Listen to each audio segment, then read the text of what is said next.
네, 강프로입니다. 자, FST 보겠습니다. FST 오늘 1.6% 빠졌습니다. 조금 아쉬운 움직임이 나왔는데 5일선을 만났다는 의미를 부여하면 나쁜 움직임이 나왔다고는 볼 수 없습니다. 그리고 지금 상대적으로 강했었던 반도체 종목군들의 움직임을 보잖아요. 한양디지텍이나 이쪽을 보면 오늘 꽤 큰 폭으로 떨어졌습니다. 한 6% 정도. 자, 이런 걸 보면 이렇게 생각하시는 분들이 있을 거예요. 자, 일단 내용을 먼저 보면 올라갔기 때문에 떨어졌다. 그래서 이 정도 떨어진 게 약하다고 볼 수 있느냐? 그렇죠. 이렇게 보시는 게 맞습니다. 그래서 제가 계속해서 말씀드리는 게 강한 종목군을 매매하는 게 좋다. 근데 여기서 우리가 봐야 되는 게요. 아무리 올라가야 되는 종목군들을 매매를 해야 된다고 제가 이야기를 드렸지만 그게 틀리다는 게 아니라 그렇죠.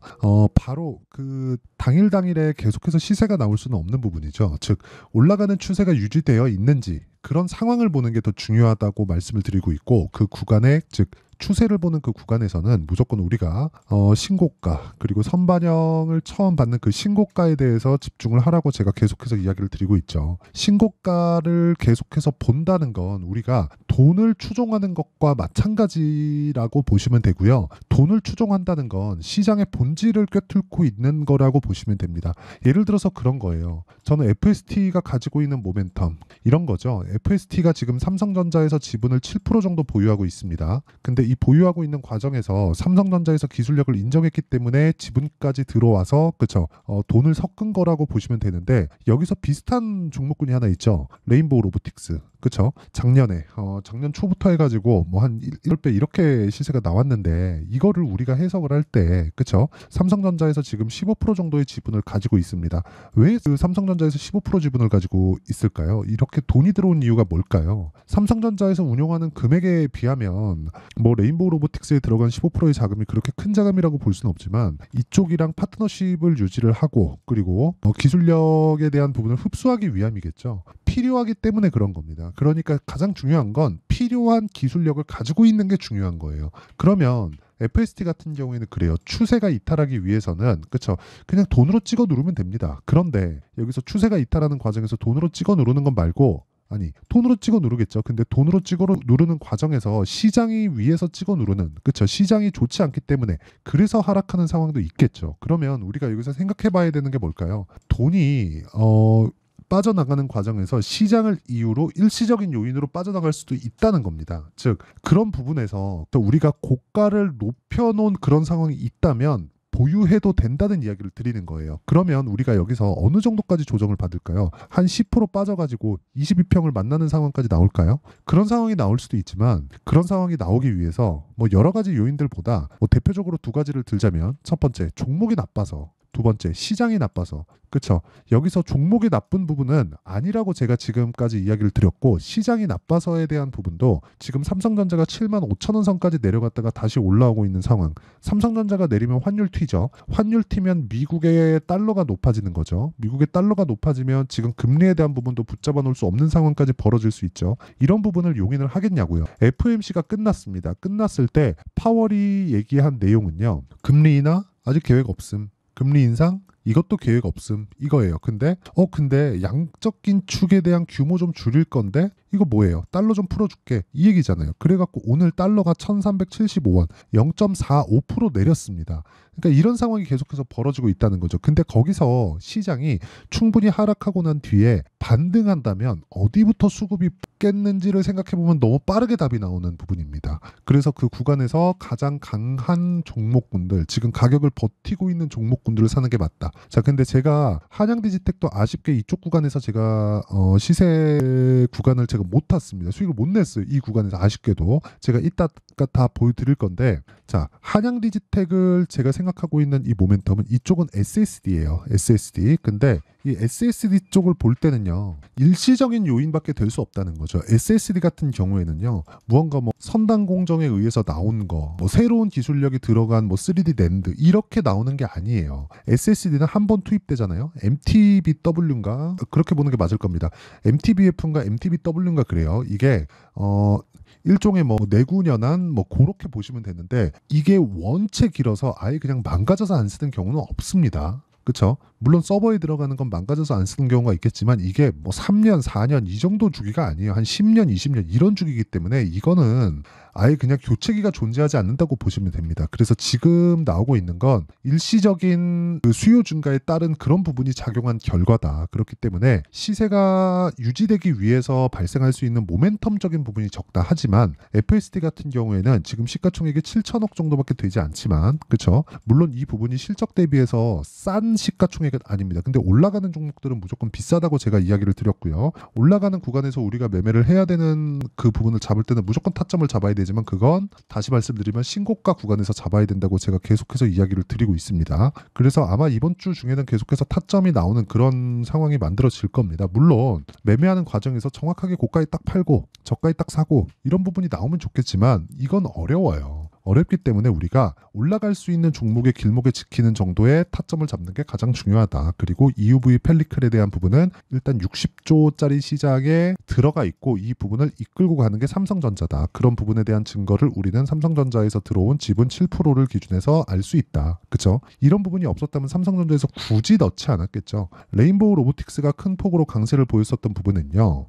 삼성전자에서 초기에 600억인가 들어오면서입니다. 그런데 삼성전자에서 FST 지분, 그렇죠. 지금 현재 7천억 중에서 FST 지분을 7% 갖고 있다는 건 거의 한 500억 정도를 가지고 있다는 것이나 마찬가지예요. 즉 이제는 시세의 시작 구간에 와 있다고 보시면 되고 이 구간에서 우리가 타점을 잡는 게 중요합니다. 자, 그럼 그 타점을 잡는 부분에 대해서 우리가 어떻게 타점을 잡을지 그 부분부터 보시면 자, 오늘 같은 경우에도 제가 캠트로닉스를 매매를 했는데 전부 다 올라가는 구간에서 매매가 이루어지고 있어요. 그렇죠. 그리고 추세가 유지되는 구간에서는 굳이 매도할 필요가 없습니다. 이런 구간에 뭐 시장이 떨어지는 상황 그런 부분이 있겠지만 시장이 떨어지면서 발생할 수 있는 파생되어 있는 요인들을 본다면 굳이 우리가 이쪽 구간에서 매도할 필요가 없다는 거죠. 자, 그러면 이 구간에서 우리가 봐야 될 내용은 뭘까요? 한 가지 내용입니다. 한 가지. 그 한 가지는 가격을 보는 것. 가격을 보는 거예요. 그래서 제가 올라가는 구간에서 계속해서 매매를 해오는 겁니다. 이거 말고도요. HLB나 그런 종목들 보잖아요. 그럼 전부 다 올라가는 구간에서 매매를 하고 있고요. 올라가는 구간에서 매매를 했을 때 떨어지는 상황이 있을 수도 있지만 떨어지는 상황을 내가 이겨내기 위해서는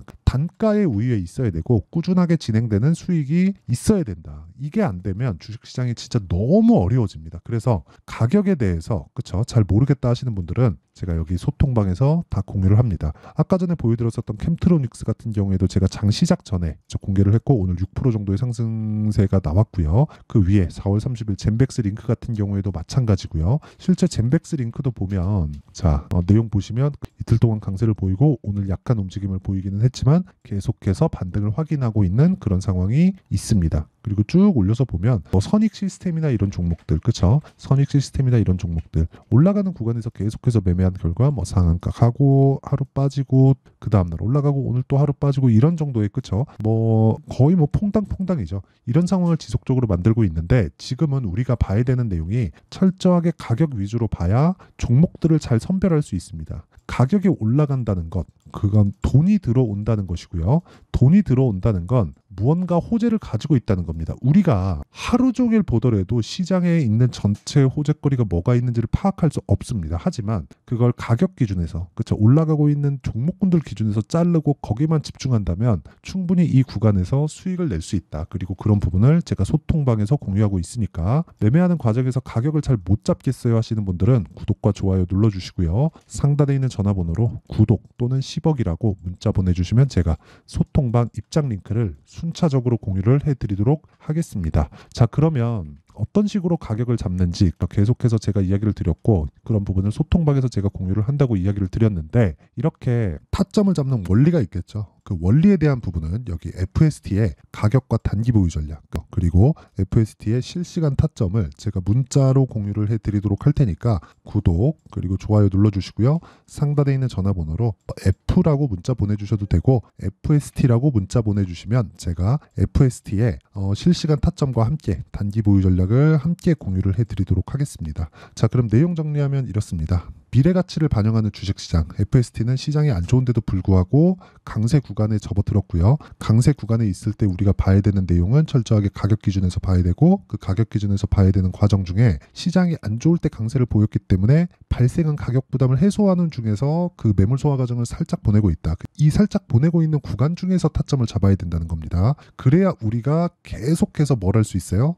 수익 볼 수 있는 종목군들을 선별할 수 있다. 즉 올라가는 구간들만 딱 추려서 보자. 그러니까 올라가는 종목들만 딱 추려서 그 안에, 그러니까 시장에 있는 종목군들은 2,500개 정도 되잖아요. 이거보다 조금 더 많을 겁니다. 거의 한 3,000개 가까이 될 거예요. 그러면 2,500개라고 잡고 여기서 하루에 올라가는 종목이 뭐 10%, 20% 되는데 이 중에서도 하루에 뭐 5% 이상, 10% 이상 또는 신고가 종목군들을 추리잖아요. 1%가 채 되지 않습니다. 이 구간 안에서만 우리는 노는 거예요. 그리고 관심 종목 화면에 등록을 해놓고 이 구간에서 우리가 어떤 식으로 매매를 할지, 여기서 뭐 검색기를 돌리든 이런 식으로 계속 매매를 진행하는 게 정말 중요하다. 이런 부분을 우리가 이해를 했을 때 어떤 식으로 매매를 해야 되고 어떻게 이해를 해야 매매에 적극적으로 참여할 수 있고 어느 정도의 성과가 나올 수 있는지 그 내용에 대한 부분을 제가 다 이해를 시켜드리도록 할 테니까 영상 끝까지 시청하시고요. 모든 분들이 성공 투자하셨으면 참 좋겠습니다. 자, 24년도가 돼서도 시장은 여전히 어렵습니다. 자, 근데 시장은 항상 어려울 거예요. 앞으로도 계속해서 어려워질 겁니다. 자, 근데 제가 매월 대시세 종목을 구독자분들에게 공개를 합니다. 자, 내용을 보면 12월 달에 실제 공개를 했었던 강프로의 대시세 종목에 대한 내용인데 대기업을 상대로 안정적인 매출 구조를 가지고 있고요. 그리고 현재 주요 거래처는 삼성전자, 인텔, 하이닉스, TSMC, 해외에 반도체 관련된 기업이라는 걸 알 수 있죠. 그만큼 1월 달에 제가 보고 있었던 종목은 반도체 관련주라는 걸 알 수 있습니다. 공개를 해드리면 이 내용입니다. 여기 어보브 반도체, 그쵸? 실제 제가 거래한 내용을 공개를 한 거고요. 수익에 대한 크기를 보면 공략한 시점, 제가 가격대를 함께 공개를 해드렸는데 공략한 시점부터 21%의 수익 마감이 된 것을 확인해 볼 수가 있습니다. 자, 근데 지금도 마찬가지입니다. 지금은 어떤 이슈가 있을까요? 2월 달에 발표한다는 기업 밸류업 프로그램이 있죠. 근데 그걸로 인해서 지금 2월 달에 발표한다고 이야기가 나온 상황이고요. 무엇보다 우리가 생각해야 될 내용은 한 가지입니다. 어떤 이슈나 그리고 어떤 뭐 상승할 수 있는 내용으로 인해서 주가가 올라가는 것은 맞죠. 하지만 가격이 먼저 반영한다는 걸 반드시 알고 있어야 되고, 그런 내용에 대한 파악이 되었을 때, 그쵸? 여기 어보브 반도체처럼 21%, 그쵸? 대략 3에서 4일 동안 20% 이상의 수익을 먹을 수 있고요. 그리고 여기 HLB 같은 종목처럼 대략 일주일이 채 되지 않는 기간 동안 30%의 수익을 낼 수 있습니다. 자, 그러면 답은 나왔어요.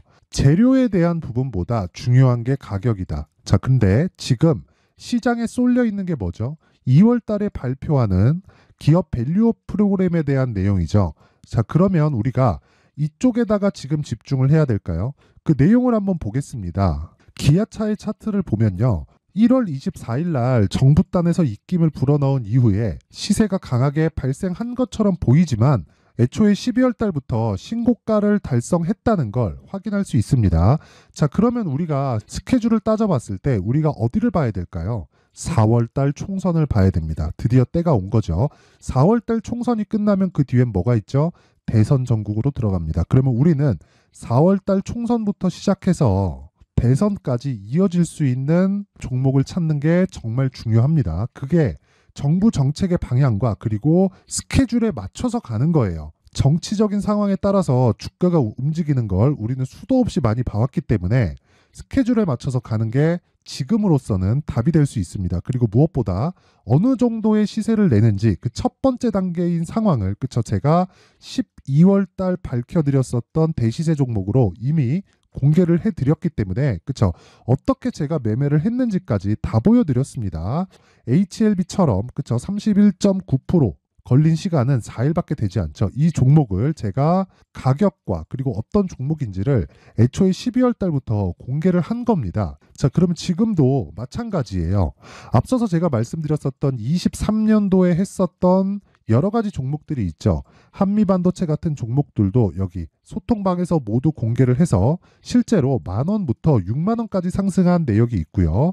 왜 공략을 했는지를 제가 다 공개를 해드렸습니다. 근데 지금도 마찬가지라는 거죠.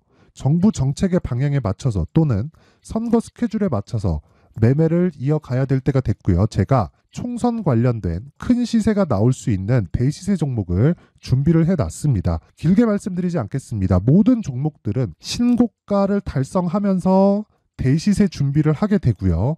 신고가를 공략했을 때 내가 시장에 주도주를 잡을 수 있는데 지금은 총선에 집중하는 게 맞다. 그래서 총선 관련된 그리고 대선까지 이어질 수 있는 종목을 준비를 해놨는데 지금부터 준비를 하셔야 나중에 고가에 올라가서도 꾸준하게 매매를 이어갈 수 있습니다.